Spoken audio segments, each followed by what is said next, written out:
வணக்கம் அன்பின் நேர்களே, மீண்டும் கிருஷ்ணா எஃப்எம் சேனல் வழியாக உங்கள் அனைவரையும் சந்திப்பதில் எனக்கு பெருமகிழ்வும் ஆனந்தமும்.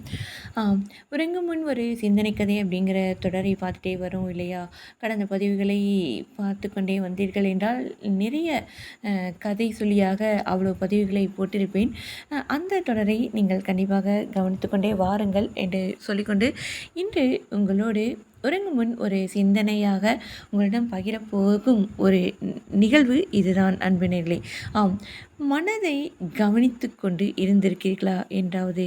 ஆம், எவ்வளவோ விஷயங்களை நாம் கவனித்து கொண்டிருக்கிறோம். ஒப்புக்கு பெறாத விஷயங்களை எல்லாம் நாம் கவனித்து கொண்டே வருகிறோம். பல நிகழ்வுகளை, தேவையில்லாத நிகழ்வுகளை கவனித்து கொண்டு தான் வருகிறோம். ஆனால் ஒரே ஒரு விஷயத்தை, கவனிக்க வேண்டிய ஒரு விஷயத்தை மட்டும் நாம் கவனிக்காமல் கடந்து சென்று விடுகிறோம். அது என்ன? நம் மனது தான். மனதை நாம் கவனித்து கொண்டே வர வேண்டும். அப்பொழுதுதான் அது செம்மையாக இருக்கும். பல சமயங்களில் என பெரும்பாலான சமயங்களில் நாம் மனதை கவனிப்பதை விட்டு விடுகிறோம். அதனால்தான் பல குப்பைகளை நமக்கு சேர்த்து வைத்து விடுகிறது. நம் மனம் என்பது ஒரு குப்பை தொட்டியின் ஒரு இருப்பிடமாகவும் மாறிவிடுகிறது. கவனிக்காமல் சேர்த்துள்ள உங்களுடைய எண்ணங்கள் எல்லாமே ஒரு மோசமான, அதாவது உங்களுக்கு ஒரு மோசமான எதிரியை விட உங்களுக்கு ஆபத்தாகி போய்விடும் அப்படின்னு ஓசோ சொல்கிறாரு. உங்களுடைய எண்ணங்களை நீங்கள் கவனிக்காமல் அப்படியே விட்டுட்டீங்க அப்படின்னா உங்களுக்கு எதிரி எங்கேயும் வெளியில் கிடையாது. உங்கள் மனம்தான் உங்களுக்கு ஒரு மோசமான எதிரியாக கொஞ்சம் கொஞ்சமாக மாறிக்கிட்டே வரும் அப்படின்னு சொல்கிறாரு. உங்களுடைய எண்ணங்களை கட்டுப்பாட்டுக்குள் நீங்கள் வச்சிருக்கல அப்படின்னா, கவனிக்காமல் விட்டுட்டீங்க அப்படின்னா உங்களுடைய மனமே உங்களுக்கு எதிரியாகிவிடும் அப்படின்னு ஓசோ மீண்டும் மீண்டும் வலியுறுத்தி சொல்லிக்கிட்டே இருக்காரு. பல சமயங்களில் பாருங்கள், நமது முன்னோர்கள், நம்மளுடைய ஆன்மீகவாதிகள், ஞானிகள் எல்லாமே நமது எண்ணங்களை அப்படியே குதிரைக்கு சமமாக சொல்லியிருப்பார்கள். என்ன ஓட்டம் அப்படிங்கிறது நம்ம இங்கிருந்தே பல பிரதேசங்களை அப்படியே சுற்றி வந்துடும். உயர்ந்த இடத்தில் இருந்து கொண்டே பல இடங்களை சுற்றி பார்த்து வந்துவிடும். பல நிகழ்வுகளை அப்படியே அசை போட்டு கொண்டே இருக்கும். இன்னும் சொல்லப்போனால் அது இதய துடிப்பு கூட கொஞ்ச நேரம் நீண்டுவிடும். நமது எண்ணங்கள் அப்படியே அலை போல, அடுத்தடுத்த அலை போல அடித்து கொண்டே இருக்கிறது நம் மனதில்.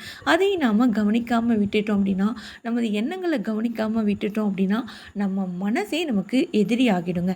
அதே சமயம் மனம் கட்டுப்பாட்டுக்குள் வந்துவிடும் பொழுது, அதாவது இவ்வளோ நேரம் கட்டுப்பாடு இல்லாத மனதையும் கட்டுப்பாடு இல்லாத எண்ண ஓட்டத்தையும் பற்றி சொல்லிட்டு இருந்தேன் இல்லையா? இப்போ மனம் நம்ம கட்டுப்பாட்டுக்குள்ளே வந்துருச்சு, அதாவது நம்ம சொல்கிறதையெல்லாம் அது கேட்க ஆரம்பிச்சிருச்சு அப்படின்னா, தியானத்தின் வழியில் கவனித்து இருப்பதன் மூலம் அது உங்களை உயர்த்தி விடுது. அதாவது நீங்கள் உள்முகமாக என்னெல்லாம் நீ நினச்சிட்ருக்க அப்படின்னு மனசை கொஞ்சம் நேரம் கவனித்து பாருங்களேன். அப்படி கவனிக்கும் போது நீங்களே ஒரு தியான உணர்வீங்க. அப்படியே கண்ணு மூடிக்கிட்டு தியானம் பண்ணணும் அப்படின்லாம் இல்லை. அப்படியே கொஞ்சம் நேரம் உங்கள் மனசு என்னெல்லாம் பண்ணிட்டு இருக்குது அப்படிங்கிறத நீங்கள் பார்த்துட்டே வந்தீங்க, கவனிச்சுட்டே வந்தீங்க அப்படின்னா கண்டிப்பாக அதுவே ஒரு தியான பேருணர்வாக உங்களுக்குள்ளார நிகழ்ந்துகிட்டே இருக்கும். அது உங்களை ஒரு உயர்நிலைக்கு எடுத்துகிட்டு போகும். உங்களிடம் ஒரு நிலை மாற்றம் ஏற்பட அதே மனம் உங்களுக்கு உதவி செய்யும். அதாவது தறிக்கெட்டு போய் அப்படியே அலைஞ்சிட்டே இருந்தது இல்லையா ஒரு காலத்தில், அந்த மனசை நீங்கள் கட்டுக்குள்ளார கொண்டு வரத்துக்கு அப்படியே என்ன தான் பண்ணிகிட்டு இருக்கு, நீ இதை பண்ணாத இதை நினைக்காத அப்படின்னு கொஞ்சம் நம்ம நண்பர்களை, நமக்கு பிடித்தமானவர்களை தட்டி கொடுத்து நாம் ஒரு உத்வேகம் காட்டுவோம் அல்லவா?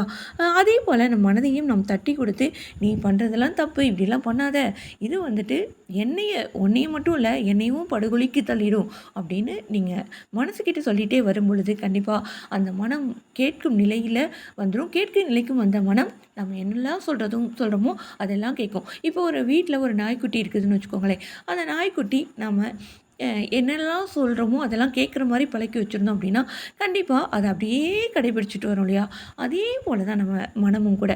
மனம் கட்டுப்பாட்டில் இருக்கும்போது அது என்னென்னலாம் நமக்குள்ளார நிகழ்த்துது அப்படின்னா, அது கருணைமயமாக இருக்குது, அன்புமயமாக இருக்குது, அப்படியே தேஜஸான ஒரு ஒளியாக இருக்குது அப்படின்னு ரொம்ப அருமையாக ஓசோ நம்மக்கிட்ட சொல்கிறாரு. ஆம்நேயர்களே, நீங்களும் கூட முயற்சி செய்து பாருங்கள். முயன்றால் எதுவுமே நம்மால் முடியாதது இல்லை அல்லவா? இப்படியே அசை போட்டுக்கொண்டே இருங்கள். அசை போட்டுக்கொண்டே என்றால் மனதின் எண்ணங்களை நீங்கள் கட்டுக்குள் வைப்பதற்கு என்னெல்லாம் செய்யலாம் அப்படின்னு ஆசை போட்டுக்கொண்டே நிம்மதியாக ஆனந்தமாக உறங்குங்கள். மீண்டும் உறங்கும் முன் ஒரு சிந்தனை கதையினுடைய உங்களை சந்திப்பதில் நான் பெருமகிழ்வும் ஆனந்தமும் கொள்ளும் தருணத்திற்காக காத்திருக்கிறேன். இதுவரை என்னோடு இணைந்து கொண்ட நேயர்களுக்கு நன்றியும் வாழ்த்துக்களையும் தெரிவித்துக் கொள்கிறேன். இது பற்றி உங்களுடைய மேலான கருத்துக்களை பதிவிடுங்கள். அதாவது உறங்கும் முன் ஒரு சிந்தனை கதை அப்படிங்கிற ஒரு தொடரை பற்றி உங்களுடைய கருத்துக்களை பதிவிடுங்கள் என்று சொல்லிக்கொண்டு மீண்டும் ஒருமுறை உங்கள் அனைவருக்கும் இனிமையான இரவு வணக்கம் சொல்லிக்கொண்டு விடைபெறுவது நான் உங்கள் அன்பர் பல சகோதரி இளைவேணி கிருஷ்ணா. வணக்கம் அன்பு நேய சொந்தங்களே. நன்றி நேயர்களே.